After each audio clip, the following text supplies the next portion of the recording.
Chegou a hora de ouvirmos a palavra de Deus. Momento da palavra.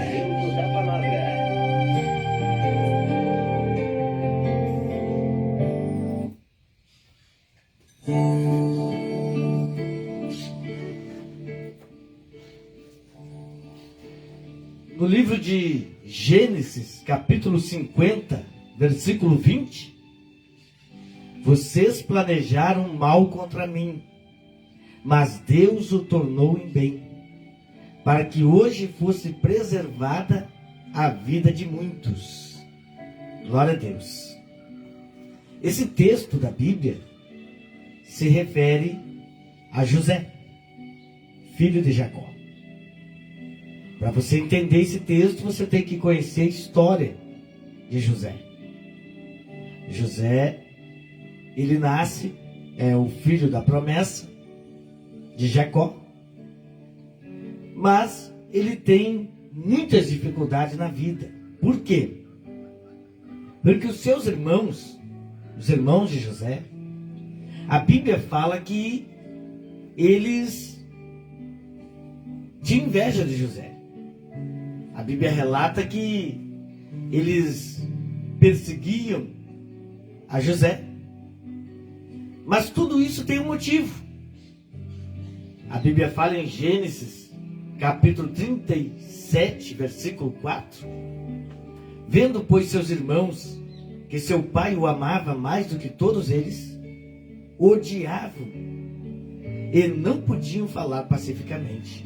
Quer dizer, todas as vezes que José se aproximava dos seus irmãos, eles eram agressivos, eles eram maus com José.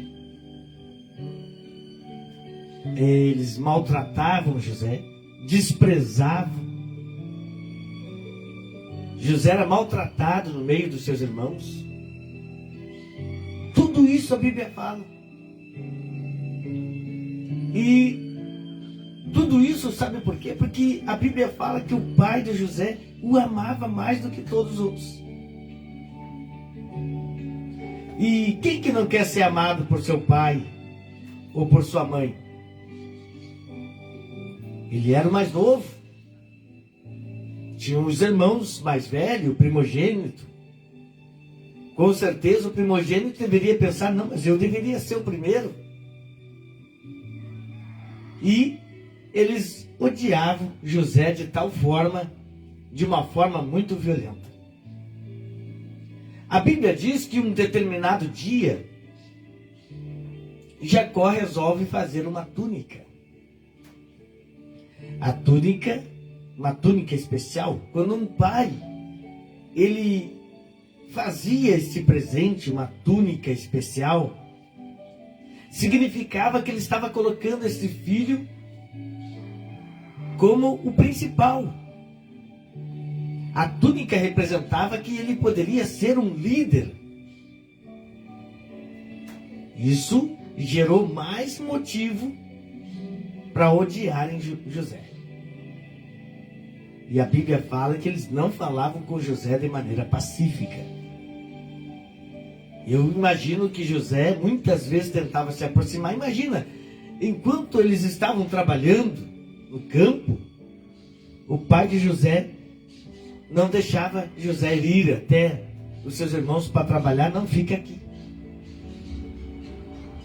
Mas José tentava se aproximar. Ele tentava ser pacífico, ser amigo dos irmãos, mas a Bíblia fala que ele era maltratado e não aceitavam a presença dele, de forma que rejeitavam ao ponto de dizer, jamais você vai ser o nosso irmão.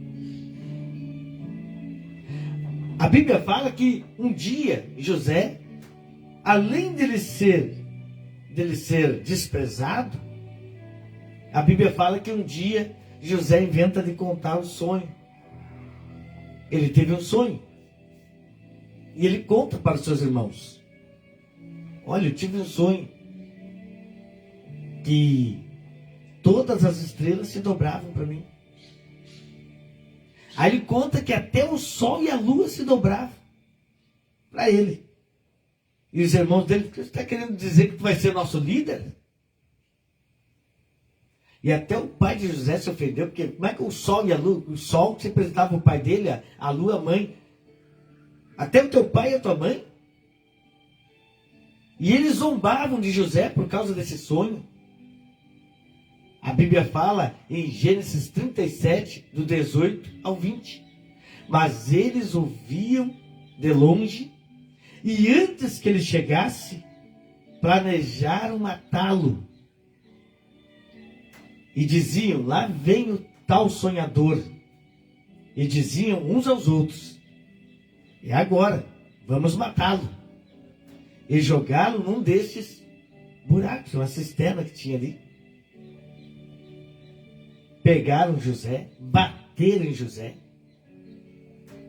humilharam José e colocaram ele dentro de uma cisterna. Imagina, irmão, você nessa situação. Eu acredito que toda pessoa escolhida por Deus, em algum momento na vida, vai ser desprezado, vai ser odiado. Jesus disse, olha, odiaram a mim. E vão odiar vocês também. Então, meu amado, quando Deus tem um projeto, um plano, o diabo sempre vai tentar frustrar. O diabo sempre vai tentar desfalecer a tua fé, colocar desânimo a você desistir. Mas José teve esse sonho, contou para os seus irmãos, contou para o seu pai, para a sua mãe. Esse José que era desprezado, que era odiado, muitas vezes foi espancado pelos seus irmãos, desmoralizado, e agora os seus irmãos o pegam com violência e colocam dentro de uma cisterna, dentro de um buraco. E eles voltam sem José para a casa do seu pai. Mas você sabe que o pai ficou preocupado, começou a procurar pelo filho, investigar. E todo mundo sabe que quando um filho desaparece, é melhor o pai saber o que aconteceu com o filho do que ele ficar procurando a vida toda. Então, os irmãos de José pensaram, não vamos matá-lo. Vamos levar lá uma prova de que ele morreu, que aí pelo menos o pai vai parar de procurar. Não vai ficar a vida toda nessa luta, nessa busca. E eles trouxeram a roupa de José, suja de sangue. Olha, tinha alguns animais perto lá, né, da roupa e tal. E assim o pai de José se convenceu que José havia morrido. Mas na grande verdade, os irmãos de José viram os mercadores e venderam José como escravo. Imagina, irmãos, José foi vendido pelos seus próprios irmãos como escravo para Potifar, que era um dos servos lá, um dos líderes no Egito. E José é levado como escravo, à força, acorrentado. Você sabe como é que eram tratados os escravos no Egito? Todo momento apanhando. E ele vai parar na casa de Potifar. Na casa de Potifar, José, ele é justo, ele não deixa de ser quem ele é por causa da injustiça na vida dele. Por causa do sofrimento que ele passou. Na casa de Potifar, ele é escravo. Mas ele passa a servir Potifar, a casa de Potifar, de tal forma, com muita humildade, que Potifar olha para esse rapaz e pensa, esse rapaz é muito humilde, é uma pessoa muito boa. Chama José. Olha, José, eu gostei muito de você, e a partir de hoje eu estou te deixando como responsável da minha casa. Depois de mim, é tu. Tu está acima de todos aqui. Só a minha esposa, claro, que é a minha metade. Mas no demais, tu tem livre acesso. Eu vou te criar como filho, como uma pessoa importante aqui nessa casa. E José passa a viver naquela casa, não como simplesmente um escravo, mas como uma pessoa da família de Potifar. Só que a esposa de Potifar é maliciosa. Ela é má. E ela começa a tentar tirar proveito, sabendo que ninguém acreditaria em José por ele ser escravo, por ele não fazer parte dos egípcios. Ela quis ter relação com José e trair o seu esposo. Mas José é fiel a Deus. José está tendo a oportunidade de cometer o erro, porque ele poderia pensar, não tem ninguém aqui, ninguém está vendo. Mas ele sabia, tem um Deus que tudo vê e que tudo sabe. E ele era fiel a Deus. Ele não quis tocar na mulher. E a mulher insistindo, insistindo, todos os dias tentando José. Até que um dia ela não aguentou, ela foi e agarrou José. E José saiu correndo, mas deixou cair a sua capa. E essa mulher sai gritando: socorro, esse homem tentou me agarrar. Esse homem quis me violentar. E a Bíblia diz que José é preso injustamente. Ele vai parar numa prisão. E na prisão, meu amado, na prisão, onde estavam ali outros presos, a Bíblia diz que José estava ali, naquela prisão, mas a Bíblia fala de maneira clara que Deus estava com José. Mesmo ele estando na prisão, Deus estava com ele. Meu amado, se nota, se percebe, que em todos os lugares que José passou, ele não se corrompeu. E Deus estava com ele. Estava preso. Ele tinha motivo para reclamar da vida. Ele tinha motivo para questionar e dizer: Senhor, o que eu fiz de errado? Meus irmãos me expulsaram, quase me mataram. Parei na casa de um homem onde fizeram uma injustiça comigo. E olha onde eu vim parar, numa prisão. Então José tinha motivo. Motivo de sobra para pensar que ele era uma pessoa amaldiçoada, que ele era uma pessoa que devia, que ele era uma pessoa que Deus estava castigando. Ele tinha motivo para pensar isso. Ele tinha motivo para reclamar, para chorar, para dizer tanta coisa para Deus. Mas a Bíblia diz, porque outra coisa é que quando ele foi levado para a prisão, ele tinha o direito de se defender. E aí a gente se faz a pergunta: por que José não se defendeu? Ele sabia da caminhada dele. Ele sabia o que ele fez, o que ele não fez. Toda pessoa inocente, ela não precisa entrar em conflito, tentar se defender. Porque Deus sempre vai estender a mão em favor da pessoa inocente, da pessoa justa. Mas pastor, até agora só vi sofrimento. José está sendo humilhado, está passando por situações desastrosas, mas a Bíblia diz que Deus está com ele. Então não importa o lugar, a situação onde você está. O importante é quem está com você. Deus estava com ele. Você pode estar rodeado do inimigo.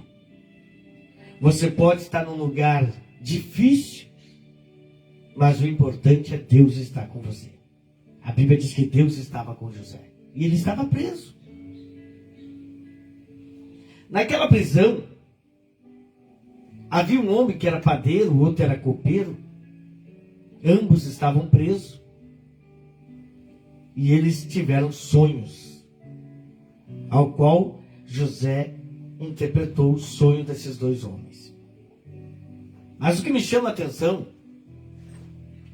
é que muitas pessoas da vida usam a justificativa. Pastor, fulano é assim perturbado porque passou por tanta coisa ruim na vida. Beltrano, ele é rebelde, pastor, porque a vida dele não foi fácil. Se essa teoria fosse verdadeira, era para José ser recalcado, era para José ser rebelde, era para José ser um monstro.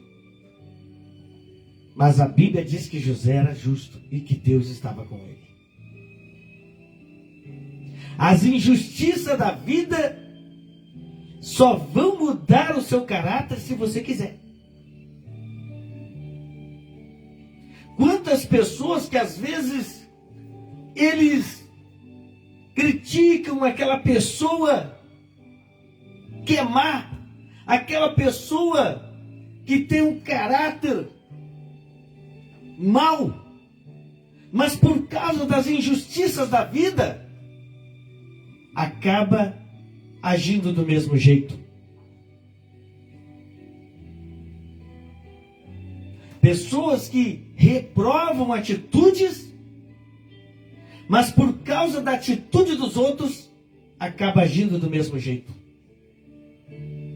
José poderia ter a mesma atitude das pessoas que erraram com ele.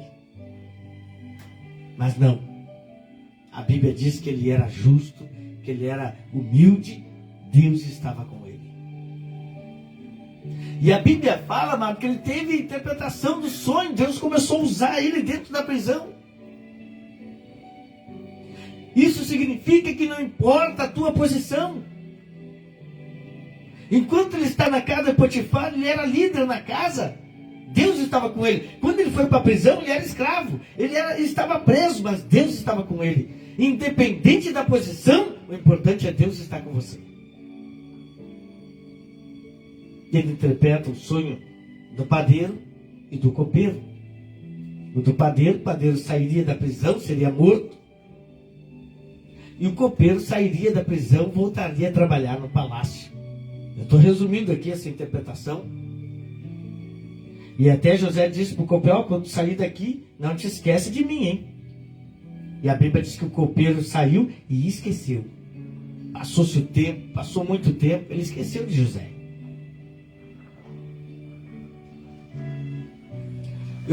Falando nessa parte aqui, irmãos, eu quero falar sobre gratidão. A gratidão, ela não é manifestada através de grandes auxílios. Mas até um copo d'água que matou a tua sede, você precisa ser grato.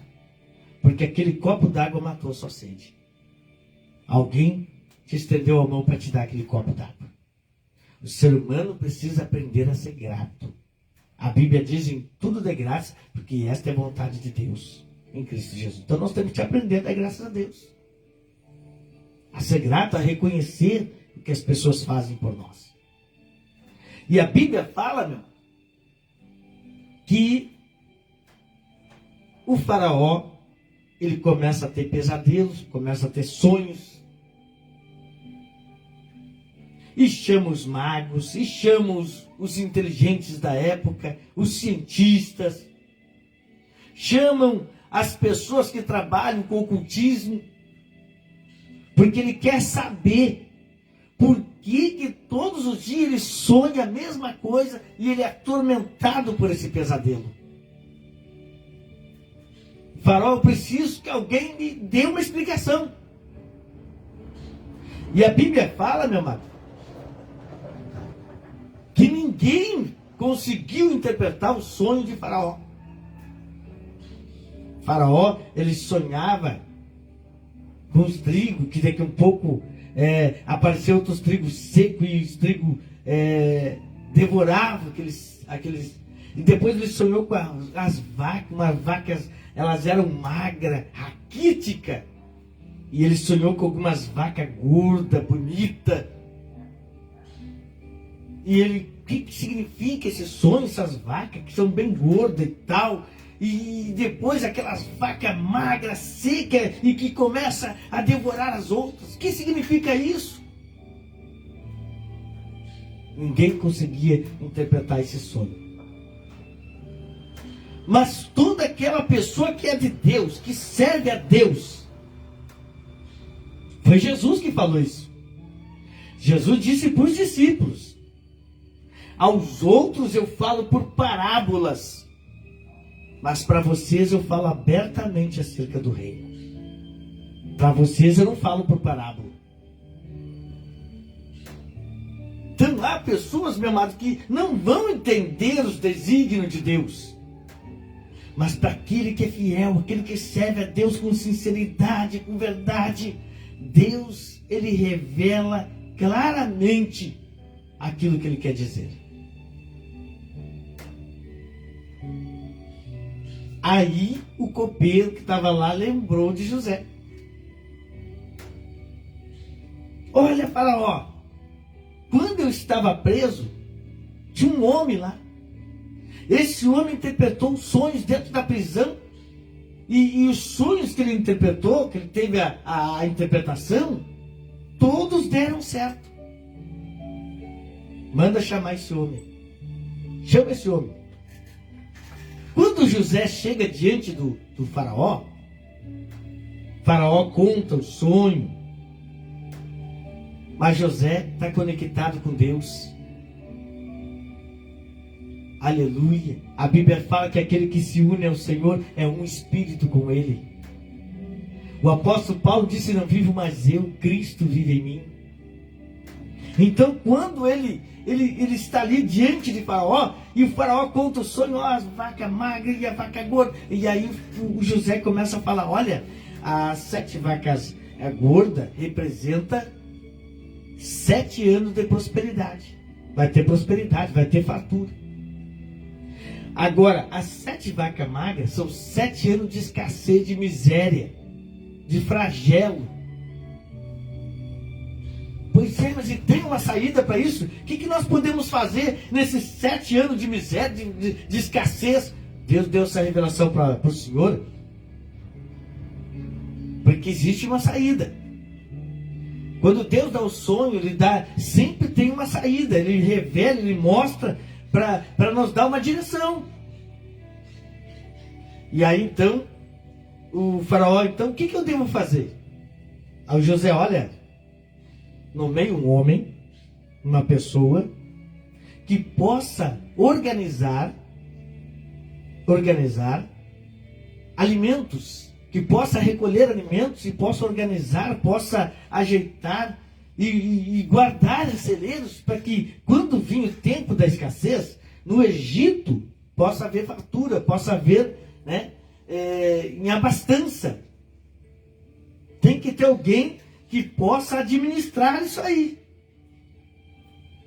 E aí o Faraó, naquele exato momento: pois é, José, então a partir de agora tu vai ser o governador do Egito. Depois de Faraó, é o Senhor. O Senhor, a partir de agora, é a autoridade máxima aqui no Egito. E tu vai organizar essa parte. Imagina, irmãos, aquele menino que foi maltratado pelos irmãos, que foi expulso pelos irmãos. Aquele menino que foi injustiçado pela mulher de Potifar, que esteve na prisão. Agora, ele é governador de todo o Egito. Imagine. Interessante que quando chega o tempo da escassez, da miséria, todas as outras províncias, todas as outras cidades tinham que viajar até o Egito para pegar uma porção de alimento, porque só no Egito havia abastança, só no Egito tinha prosperidade, e todos os outros iam até o Egito para pegar. Sabe quem é que apareceu no Egito? Os irmãos de José. E eles chegam no Egito para pegar a porção.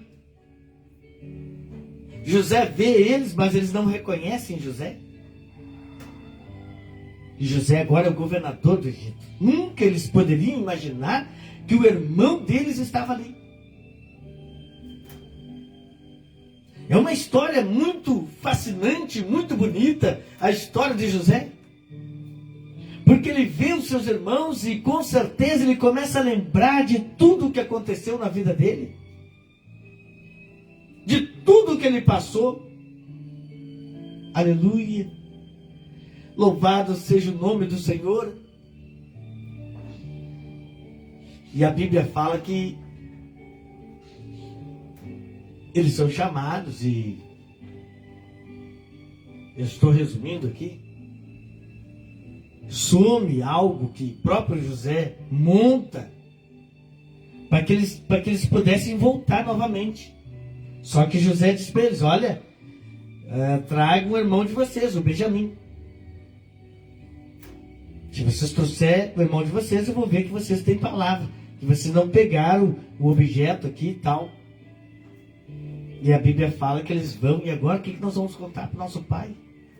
Nós levar o Benjamim, e vai acontecer a mesma coisa que aconteceu no passado. Nosso pai vai ficar triste, nosso pai vai se entristecer, porque sumiu José, e agora o Benjamim, que é outro filho, e aí nosso pai não vai aguentar, ele vai morrer, ele vai desfalecer. O que nós vamos fazer? Aí, meu amado, que Benjamim tinha ficado, quer dizer, ali, eles tinham que ir até o pai deles, trazer o pai deles e tal, mas tiveram que contar para o pai deles o que estava acontecendo. Não, o governador do Egito, assim, trouxeram o pai deles. Quando eles chegam diante do Egito ali, com o pai deles, sabe quanto tempo passou para Jacó encontrar o filho de novo? Sabe quanto tempo passou? 20 anos. 20 anos. Um pai que sofreu muito tempo. Agora está no Egito, diante do governador, sem saber quem é o governador. E o governador olha para eles. Eles estão ali pensando que estão diante de uma autoridade severa. Quando dão a sentença de Benjamim ser morto, eles querem defender Benjamim, proteger Benjamim. E aí José olha aquela atitude e diz: eu vi que vocês aprenderam a lição, que vocês estão tentando salvar o irmão de vocês aí. Ele tira aquela roupa do Egito e diz: eu sou o irmão de vocês, eu sou José. Imagina o espanto, imagina o apavoramento, imagina, mano, agora José vai se vingar, agora José vai nos matar, agora José. E José se apresenta e diz: eu sou o irmão de vocês. Olha, vocês, Gênesis 50, versículo 20, vocês planejaram mal contra a minha vida, mas Deus transformou esse mal em bem, para que hoje fosse preservada a vida de muitos. Olha a revelação de Deus aqui. Muitas vezes o mal, aquilo que vem sobre nós, é para que outras pessoas possam ser abençoadas, para que outras pessoas possam ser alcançadas. Exemplo, Paulo e Silas. Eles apanharam, foram presos por pregar o Evangelho, mas através desta prisão, o carcereiro que estava lá cuidando daquele lugar, quando houve aquele terremoto e as prisões de todos se quebraram, o carcereiro pensou que Paulo tinha fugido, que os presos fugiram, pegou a espada para se matar, e aí Paulo grita bem alto: não te faça nenhum mal, porque todos nós estamos aqui, ninguém fugiu. Aí o carcereiro vai lá e vê que aqueles homens são inocentes, diz: e o que eu devo fazer para ser salvo? E aí Paulo diz: crê no Senhor Jesus, e será salvo tu e a sua família. Deus quer salvar toda a família. E aqui, meu amado, é a prova disso. A salvação sempre começa por um. E foi através de José que todos alcançaram a salvação naquele tempo. Que todos alcançaram as suas necessidades através de José.